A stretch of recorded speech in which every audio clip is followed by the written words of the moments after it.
wabarakatuh. Halo sobat muslim, hello everyone. Welcome back to my channel. Sebelumnya perkenalkan, saya Citra Widyaningrum. Saya mahasiswa semester 4 program studi perbankan syariah Fakultas FEBI di kampus Institut Agama Islam Negeri Surakarta. Berhubungan dengan mata kuliah saya, dalam video kali ini saya akan membahas tentang zakat sebagai komponen kebijakan fiskal.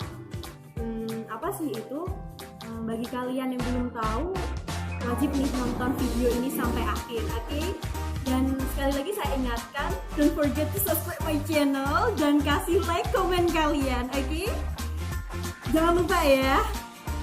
Mungkin nggak usah terlalu lama saya ngomong di sini, langsung saja tonton video saya kali ini tentang zakat sebagai komponen kebijakan fiskal.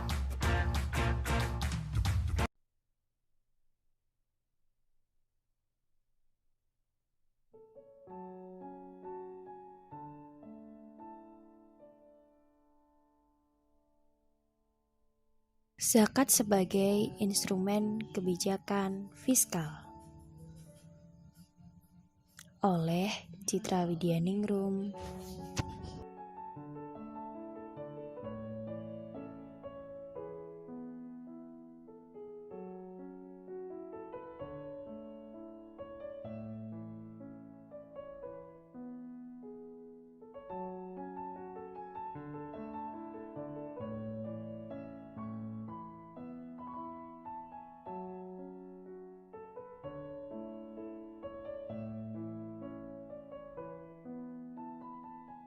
Di berbagai negara, kebijakan fiskal merupakan kebijakan yang mempengaruhi anggaran dan belanja negara atau APBN. Karena instrumen yang digunakan adalah penerimaan dan juga pengeluaran negara. Dalam sistem ekonomi Islam, kebijakan fiskal merupakan suatu kebijakan negara dan menjadi hak rakyat, sehingga kebijakan fiskal bukanlah semata-mata sebagai suatu kebutuhan untuk perbankan ekonomi maupun untuk meningkatkan kesejahteraan rakyat. Selain itu, sistem ekonomi Islam tidak hanya bertumpu pada pertumbuhan ekonomi, melainkan juga mengacu pada penciptaan mekanisme distribusi ekonomi yang adil, karena hakikat permasalahan ekonomi yang melanda umat manusia adalah berasal dari distribusi harta di tengah masyarakat yang terjadi. Salah satu bentuk distribusi harta dalam masyarakat adalah kewajiban zakat. Potensi zakat di Indonesia sangat besar karena mayoritas penduduk Indonesia beragama Islam.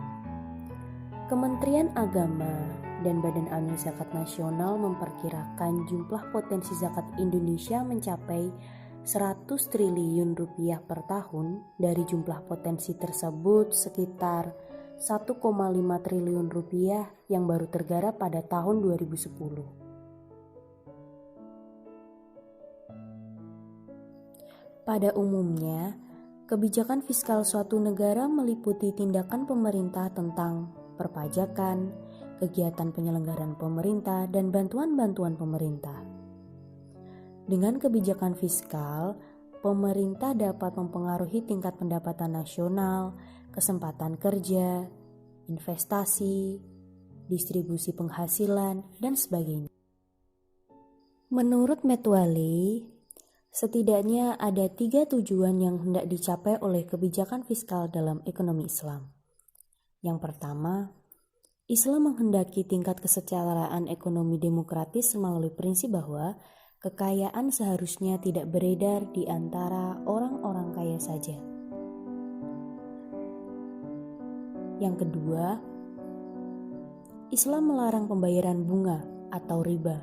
Hal ini berarti Islam tidak dapat memanipulasi tingkat suku bunga untuk mencapai keseimbangan dalam pasar uang.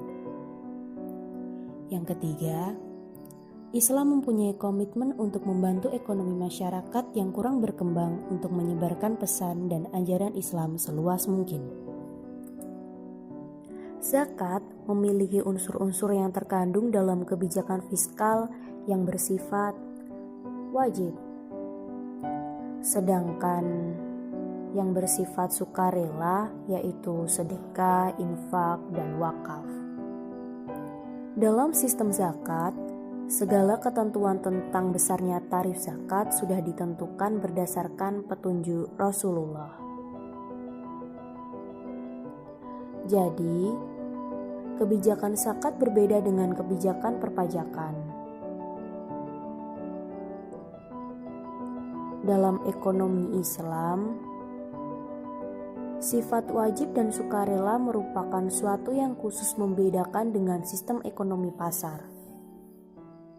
Dalam sistem ekonomi pasar, tidak dikenal dengan adanya sektor sukarela. Dalam ekonomi Islam, kebijakan fiskal bertujuan untuk mengembangkan suatu masyarakat yang didasarkan atas distribusi kekayaan berimbang dengan menempatkan nilai-nilai material dan spiritual pada tingkat yang sama. Sumber keuangan pemerintah dapat ditentukan selama tidak bertentangan dengan ketentuan syariah yang ada. Sehingga landasan dalam sistem kebijakan fiskal tentunya tidak bertentangan dengan Al-Quran dan hadis.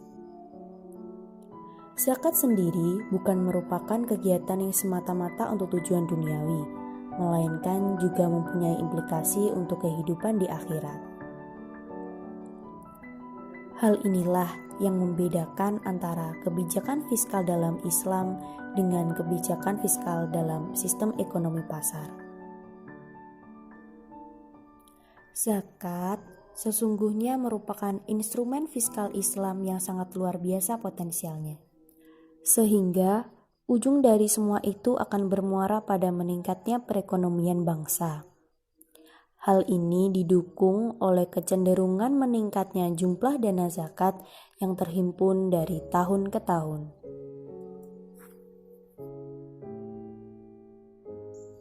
Nah, bagaimana kawan-kawan? Sudah ada sedikit gambaran bukan tentang zakat sebagai komponen kebijakan fiskal? Nah, sedikit penutup dari saya. Secara garis besar sebenarnya kebijakan fiskal Islam dengan kebijakan fiskal non-Islam itu terdapat perbedaan. Nah, salah satu perbedaannya itu terletak pada landasan yang dipakai, landasan hukum yang dipakai, kemudian metode yang dipakai, terus instrumen pendapatan negara hingga pada sistem yang dipakai. Kemudian pada landasan hukum yang dipakai, seperti yang kita ketahui bahwa Islam menggunakan Al-Quran dan hadis sebagai landasan hukumnya.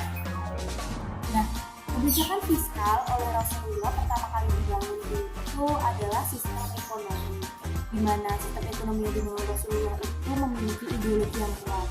Kenapa? Karena tanpa adanya ideologi yang kuat, sama halnya sistem ekonomi itu seperti sistem ekonomi kapitalis.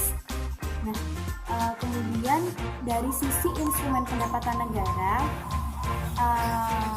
itu terdapat perbedaan yang sangat signifikan, di mana Islam itu kan mengenal zakat. Nah, zakat itu merupakan salah satu instrumen pendapatan negara yang paling diunggulkan dibandingkan dengan yang lain. Kenapa? Seperti yang kita ketahui bahwa permasalahan di ekonomi Islam itu kan pada distribusi.